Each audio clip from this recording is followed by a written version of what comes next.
இந்த வீடியோவை எல்லா கேர்ள்ஸுமே பார்க்கணும். முக்கியமா மேக்கப் போற கேர்ள்ஸ் பார்த்தே ஆகணும். நீ சொல்றத பார்த்து இது ரொம்ப முக்கியமான வீடியோவா இருக்கும் போலயே. சரி, அவங்க வெயிட் பண்றாங்க, சீக்கிரம் சொல்லு.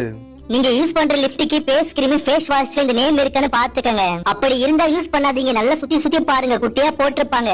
அந்த நேம் இருந்தா புற்றுநோய் வரும். இங்க விளம்பரத்துல எதுனா ஒரு ப்ராடக்ட் காமிச்சா போதும், அது என்ன கெமிக்கல் கலக்குறாங்களா பார்க்க மாட்டாங்க.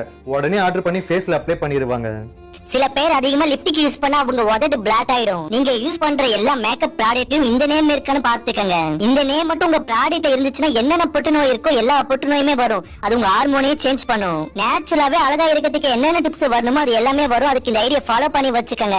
சில பேர்ல மேக்கப்பே போடாம சிம்பிளா அழகா இருப்பாங்க. சில பேர் நல்லா இருக்கிற பேச மேக்கப் போட்டு கெடுத்துப்பாங்க. இப்பெல்லாம் எதுக்கு எடுத்தாலும் கண்ட கிரீம் யூஸ் பண்றாங்க. லிபாம், சன்ஸ்கிரீன் எல்லாம் போடாம சில பேர் எல்லாம் வெளியவே வர மாட்டாங்க. அதுல இந்த நேம் இருக்கான்னு பாத்துக்கங்க. மேக்கப் போடும்போது சில பேர் அழகா தான் இருப்பீங்க, ஆனா அந்த நோய் வந்தா ஒண்ணுமே பண்ண முடியாது. அதிகமா மேக்கப் போடுறவங்க ஃப்ரெண்டுக்கு இந்த வீடியோவை ஷேர் பண்ணுங்க. அப்பயாச்சும் மேக்கப்பை கம்மி பண்றாங்கன்னு பாக்கலாம்.